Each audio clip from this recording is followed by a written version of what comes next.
Fala, futuros residentes. Hoje a gente vai comentar de forma objetiva como é que foi a prova prática do Sírio-Libanês para a prova de residência médica. Então, do esquema padrão foram 5 estações. A primeira delas foi preventiva, para mim no caso, né? E no caso do preventivo era um paciente, homem, que ele apresentava com exantema palmo-plantar e febre. Então, desse caso, muita gente começou pesquisando dengue e tudo mais, mas tratava um caso de sífilis. O exantema palmo-plantar é clássico. E você tinha que fazer toda a abordagem diagnóstica em torno de uma DST.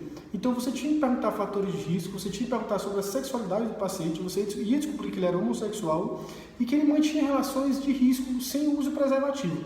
Fazia parte da sua conduta. Perguntar também, orientar ele, convocar o parceiro para fazer o diagnóstico, orientar outros exames complementares, não apenas para sífilis, por se tratar de uma DST, e orientar também que o paciente, perguntar também tudo a respeito de uma DST que pode envolver o paciente. Se ele era usuário de droga injetável, se ele fazia uso de outros tipos de droga, como é que era a relação dele com os familiares. E é muito comum que as estações de preventiva abordem temas muito mais globais e éticos dessa questão. Então você estava também sendo avaliado pela sua relação médico-paciente ali no momento.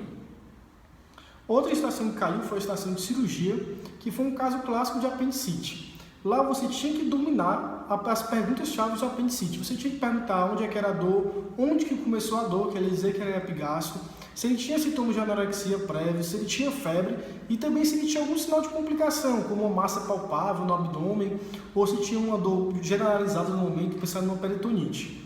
Você tinha que lembrar que, no caso, era um paciente jovem e do sexo feminino e tinha que fazer o diagnóstico diferencial amplo com as causas de diagnóstico de dor abdominal na mulher jovem.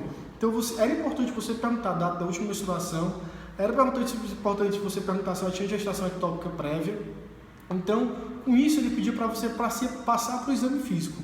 Quando você passava para o exame físico, você tinha que demonstrar a habilidade de algumas manobras para o diagnóstico de apendicite. Podia ser Rovzink, podia ser Bloomberg. Depois de fazer essas manobras, era solicitado que você desse um diagnóstico e você solicitasse algum exame de imagem. Era obrigatória a solicitação de um exame de imagem. Você podia pedir tanto o ultrassom como a ATC, mas você tinha que descrever os achados.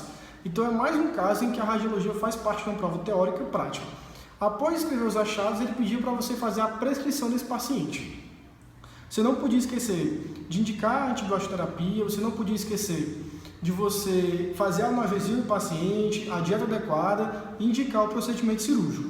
Então, era muito importante nesse caso, pessoal, que vocês tenham noção que se trata muito mais de uma estação teórica e que ele quer saber se você domina os conceitos de uma apendicite aguda. Ele não quer saber tanto como você trata o paciente, a relação médico-paciente, ele quer saber se você domina o assunto. Após a prova de cirurgia, você ia para uma estação de clínica, que nesse caso não tinha paciente, era um boneco com um examinador. Então, uma coisa que eu tinha muito medo, pessoal, era de boneco na prova de prática de residência, porque eu achava que eu ia interagir com um boneco super moderno, ainda mais no Sírio, no Einstein, e a verdade é que não existe boneco para todos os candidatos. Então, na maioria das vezes, os bonecos são super simples, eles fazem mais uma parte do cenário, mas o mais importante mesmo é você interagir com o examinador.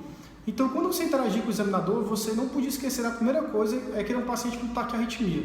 Logo de cara, você tinha que monitorizar o paciente, pegar uma veia, passar um oxímetro, e depois de monitorizado, você tinha que fazer algumas perguntas-chave para o paciente. Diante de uma taquiarritmia, o que eu vou ter que perguntar de chave? Se tinha dor precordial, se tinha insuficiência respiratória, se tinha rebaixamento de consciência ou síncope. Então, após fazer essas perguntas-chave que indicam cardioversão elétrica, você fazia o diagnóstico da taquiarritmia, que é uma taquiarritmia paroxística supraventricular, pediu o acesso venoso, enquanto isso já tinha pedido, e realizava a primeira conduta terapêutica, que era a adenosina. Mas o paciente não ia responder de primeira, e após você pedir a adenosina, você repetia a adenosina com a dose dobrada de 12 mg, e aí sim o paciente respondia. Nesse caso, você não podia esquecer de pedir o eletrocardiograma de controle. Então era isso, uma estação de taquiarritmia simples, que você tinha que saber manejar bem. E também, no final da consulta, procurar os fatores desencadeantes. Se ele perguntar se o paciente fez uso de marihuana, se o paciente fez uso abusivo de café, se ele já teve episódios prévios, tudo isso. Mas tratava muito mais de uma estação de emergência.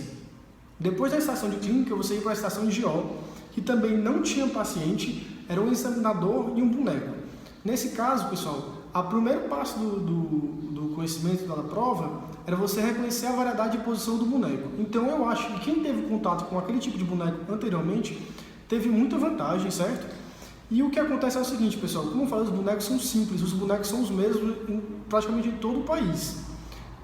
Na minha faculdade eu tive contato com aquele mesmo boneco da prova prática do Círio, e isso tornou a prova um pouco mais fácil. Após você reconhecer a variedade de posição, você ia preencher um partograma. Só acrescentar um detalhe para isso, pessoal, é que durante a minha prova prática eu tinha muito medo dessas coisas de pudor, respeitar muito o boneco, e também se o toque vaginal você faz com a mão apoiada ou sem a mão apoiada. Isso tudo é falado assim, mas o que eu notei mais é que as pessoas estavam muito mais interessadas se você sabe ou não reconhecer a variedade de posição, se você está apoiando ou não a mão para fazer o toque vaginal e tudo mais. Mas não deixe de fazer as questões éticas, do pudor e tudo mais, porque com certeza isso conta ponto. Após você saber a variedade de posição, você precisa da variedade de posição para você preencher o partograma. Ela dava uma folha de evolução de um partograma para você e pediu para você preencher e dar o diagnóstico. Depois de você preencher e dar o diagnóstico do partograma, ele pediu para você preencher a folha de prescrição da mulher durante o trabalho de parto. Era só isso, não era uma estação muito complexa e isso é bem comum. Você via que os 7 minutos da estação eles eram bem mais que suficientes para você completar toda a estação.